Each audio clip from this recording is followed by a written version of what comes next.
Hello dear students, आज हम करने जा रहे हैं ग्राफिक मेथड का first case maximisation case. Maximisation case जैसे आप लोगों को बेसिक्स में बताया कि इसमें जो ऑब्जेक्टिव फंक्शन होता है that denote with maximise Z. जैसे प्रॉब्लम क्या है 25x1 plus 20x2, subject to given है 16x1 plus 12x2 sign less than equal to 100, 8x1 plus 16x2 less than equal to 80 where x1 and x2 greater than equal to 0. This is non-negativity function. सबसे पहला काम क्या होता है जब हमने graphic method करना होता है, हम इनइक्वालिटीज़ को इक्वालिटीज़ में कन्वर्ट कर लेते हैं जो सब्जेक्टिव फंक्शन में चल रही होती हैं। अब यहाँ पे लेस देन इक्वल टू के साथ कंस्ट्रेंट शो किए हमने, इनको हमने इक्वालिटी में कन्वर्ट कर लिया। क्या लिखा 6x1 प्लस 12x2, जहाँ पे लेस देन का साइन था वहाँ पे हमने इक्वल टू का डाल दिया। 8x1 plus 16x2 is equal to 80। तो पहली इक्वेशन और दूसरी इक्वेशन बनाई। टेक द फर्स्ट इक्वेशन, पहली इक्वेशन उठाई 16x1 plus 12x2 is equal to 100। उसमें क्या किया, x1 को 0 मान लिया और x2 की वैल्यू निकाल ली। x1 की जगह 0 फिल किया, 16 multiply by 0 plus 12x2 is equal to 100। तो हमारी x2 की वैल्यू आ गई 8.33। सिमिलरली फिर हमने x2 को 0 मान लिया और x1 की वैल्यू निकाल ली। जहाँ पे x2 है वहाँ पे 0 कर दो और x1 की वैल्यू आ गई 6.25। आप इस तरीके से भी निकाल सकते हो, आप शॉर्टकट भी यूज़ कर सकते हो। शॉर्टकट में क्या करोगे, एक बॉक्स ड्रॉ किया, x1 x2 लिखा, वहाँ पे x1 को 0 किया, x2 की वैल्यू पुट कर दी। ठीक है, सिमिलरली x2 को 0 किया और x1 की वैल्यू पुट कर दी। आप इस तरीके से भी इसको शो कर सकते हो। सिमिलरली फिर हमने सेकंड इक्वेशन ली, वही प्रोसीजर किया, x1 को 0 माना, x2 की वैल्यू निकाली दैट इज़ 5 और x2 को 0 माना, x1 की वैल्यू निकाली दैट इज़ 10। इसको अगर हमने बॉक्स में शो करना हो तो इस तरीके से शो करेंगे।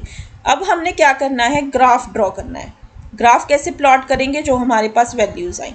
सबसे पहले हमारे पास क्या वैल्यूज़ आ रही थी, x1 0 है तो x2 क्या है 8.33। तो हमने इसको ग्राफ के ऊपर ड्रॉ किया। x1 is 0, x2 is 8.33। देखो 8.33 पे जाके मैंने उसको मार्क किया, ठीक है, 8 से थोड़ा सा ज़्यादा।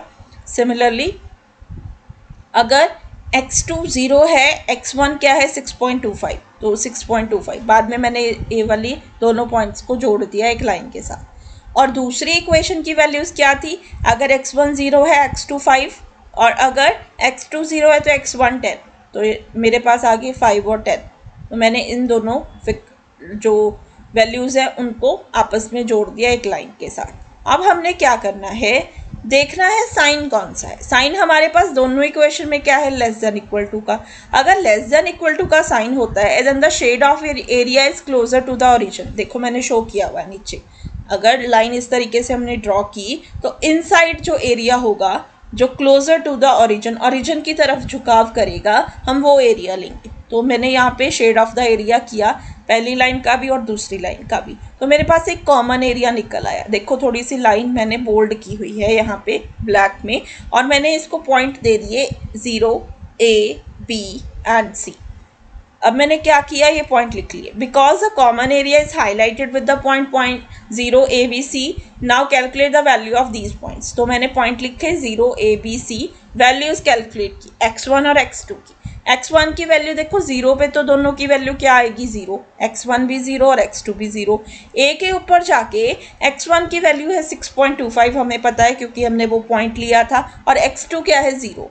बी पॉइंट के ऊपर दो लाइंस इंटरसेक्ट हो रही हैं। दो लाइंस क्या है, दो ही इक्वेशन है, तो हम क्या करेंगे, बी की वैल्यू निकालेंगे। कैसे, दोनों इक्वेशन लिखी, उनको इक्वलाइज किया, ठीक है, मल्टीप्लाई बाय 8 मल्टीप्लाई बाय 16 करके इक्वल करके x2 की वैल्यू आ गई 3, उसको पहले इक्वेशन में पुट किया तो x1 की वैल्यू आ गई 4। ये दोनों वैल्यूज़ मैंने यहाँ पे लिख ली 4 और 3।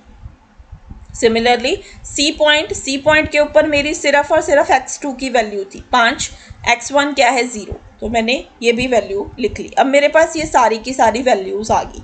ये जो वैल्यूज़ मैंने कैलकुलेट की according to the points 0 A B C, इनको मैं ऑब्जेक्टिव फंक्शन में पुट करके देखूंगी। ऑब्जेक्टिव फंक्शन मेरा क्या है, maximise z 25x1 plus 20x2। तो मैंने सारे पॉइंट्स की वैल्यू पुट करके देखिए, मेरे पास आंसर आ गया 0, 156.25, 160 एंड 100। अब आंसर कैसे निकालना है, प्रॉब्लम क्या है मैक्सिमाइज जेड की। मैक्सिमाइज जेड में हम मैक्सिमम वैल्यू देखेंगे तो 0, 156.25, 160 और 100 में से मैक्सिमम वैल्यू क्या है 160। 160 के ऊपर पॉइंट कौन सा आ रहा है बी, ठीक है। x की वैल्यू आ रही है 4 और y x2 की वैल्यू आ रही है 3। सो मैं क्या लिखूंगी, as the objective function is maximising z, so we select the point which is highly contributed toward the objective function, that is point B. Maximize z is 160, x1 is 4 and x2 is 3. This is maximization case of LPP graphic method. Thank you so much. Have a nice day.